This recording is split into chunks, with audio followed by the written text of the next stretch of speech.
Mga Salmo, Kapitulo 1. Unang basahon. Ang matuod nga bulahan.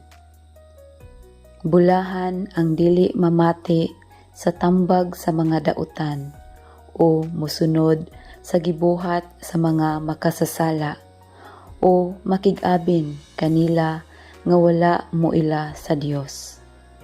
Mauwi iyang kalipay ang pagtuman sa balaod sa Ginoo, og nagtuon siya niini adlaw o gabii.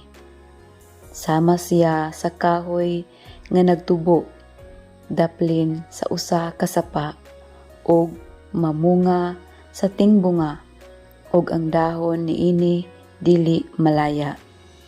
Sa tanan niyang buhaton siya magmalampuson, apan dili sama niini ang mga dautan. Sila daw uhot nga mapadpad inighuros sa hangin. Ang mga dautan silutan gayod sa Dios, og dili itipon sa mga matarong. Bantayan sa Ginoo ang mga matarong, apan kalaglagan ang dangatan sa mga makasasala.